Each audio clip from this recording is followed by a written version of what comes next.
السلام عليكم ورحمة الله وبركاته. الحمد لله نحمده ونصلي على رسوله الكريم. أما بعد فأعوذ بالله من الشيطان الرجيم. بسم الله الرحمن الرحيم. وقال الله تعالى في كلامه المجيد: اقرأ باسم ربك الذي خلق.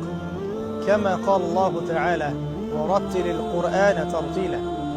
وقال رسول الله صلى الله عليه وسلم: خيركم من تعلم القرآن وعلمه.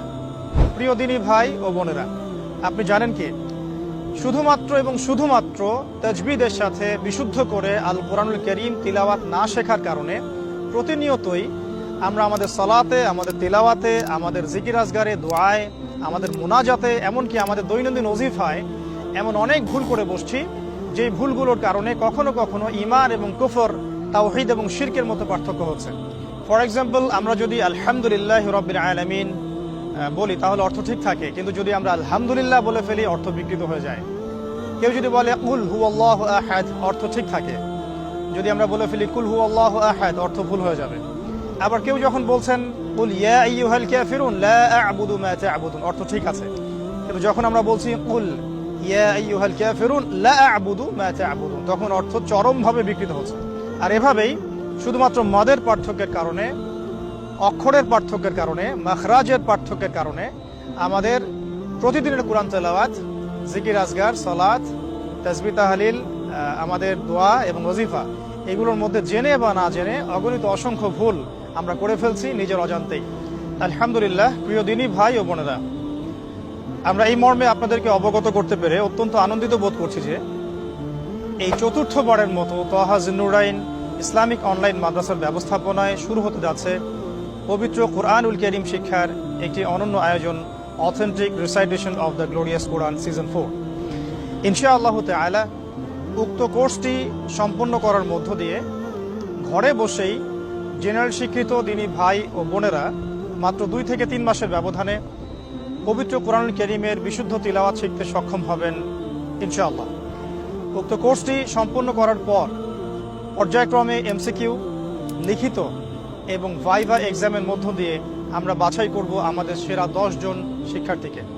সেরা 10 জন শিক্ষার্থীর প্রথম 3 জনের জন্য থাকছে তহা জিন্নুরাইন ইসলামিক অনলাইন মাদ্রাসার ব্যবস্থাপনায় আকর্ষণীয় হাদিয়া, এবং ইনশাআল্লাহ তাআলা উক্ত কোর্সে যিনি প্রথম স্থান অধিকার করবেন তার জন্য থাকছে বাইতুল্লাহ জিয়ারত তথা ওমরা প্যাকেজ। সুবহানাল্লাহ।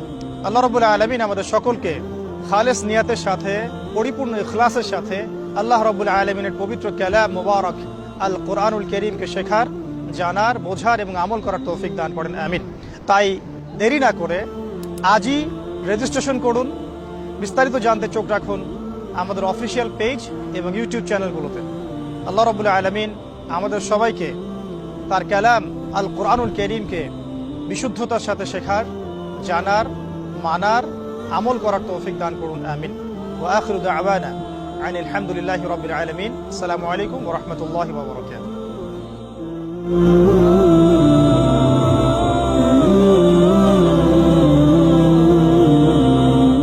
নামাজে একই রাকাতে সূরা ফাতিহা পড়ার পর 3 বার সূরা ইখলাস পড়া যাবে কিনা? খুবই দরকারি একটা প্রশ্ন।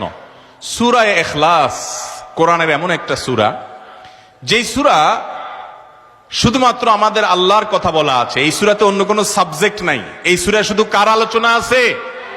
এরকম আরেকটা সূরা কোরআনে নাই যে সূরার শুরু থেকে শেষ পর্যন্ত শুধু আল্লাহর গুণগান আছে, আল্লাহর বৈশিষ্ট্যের কথা আছে, আল্লাহর একত্ববাদের কথা আছে, অন্য কোনো সাবজেক্টই নেই। এটা সাবজেক্টই শুধু আল্লাহ তাআলা। এই জন্য এক সাহাবী এই সূরাকে খুব ভালোবাসতেন। তিনি মানুষের ইমামতি করতে গিয়ে সূরা ফাতিহার পরে অন্য যা পড়েন না পড়েন সাথে সূরা ইখলাস অবশ্যই পড়তেন। 2 জন সাহাবীর জীবনে এরকম ঘটনা পাওয়া যায়। একজন সম্ভবত মসজিদে কুবার বা এরকম কোন মসজিদের ইমাম ছিলেন, আরেকজন জিহাদের ময়দানে এই কাজ করতেন। সাহাবীরা এসে বলছেন, ইয়া রাসূলুল্লাহ, উনি নামাজ পড়ালে অনেক লম্বা সময় ধরে সালাত আদায় করে, আমাদের কষ্ট হয়ে যায়। নবীজি ডেকে বলছেন, তুমি কেন এই কাজ করো? বললেন, ইয়া রাসূলুল্লাহ, সূরা ইখলাস, এখানে আমাদের রবের কথা বলা হয়েছে, আমার রবের পরিচয়ের উল্লেখ দেওয়া হয়েছে।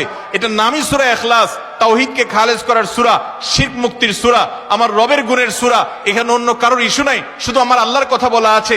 এই জন্য সূরার মর্মটা, এর অর্থটা আমাকে খুব স্পর্শ করে, আমার খুব ভালো লাগে। এই জন্য সূরা ফাতিহার পরে অন্য যা পড়ি না পড়ি, অতিরিক্ত সূরা হিসাবে, সূরা মিলানোর অংশ হিসাবে সূরা ফাতিহাটা আমি অবশ্যই পড়ি। নবী করিম সাল্লাল্লাহু আলাইহি সাল্লাম বলেছেন, এই সূরার ভালোবাসায় তোমাকে জান্নাতে নিয়ে যাবে। এই জন্য ভাই, দেখবেন সকাল সন্ধ্যায় সূরা ইখলাস, সূরা ফালাক, সূরা নাস তিনবার, সকাল সন্ধ্যার পাশাপাশি 5 ওয়াক্ত সালাতের পরে একবার, রাতের শোয়ার সময় আবার তিনবার, মানে সূরা ইখলাস এতবার পড়ার আল্লাহ তাআলা ওজিফা করে দিয়েছেন। আমরাও সূরা ফাতিহা সবচেয়ে বেশি পছন্দ করি। এই মজলিসে যত লোক আছেন, আমার বিশ্বাস বেশিরভাগ মানুষ সূরা ইখলাসকে মহব্বত করেন, তবে সেটা ওই সাহাবীর মহব্বত করে না, নামাজ শর্ট করার জন্য।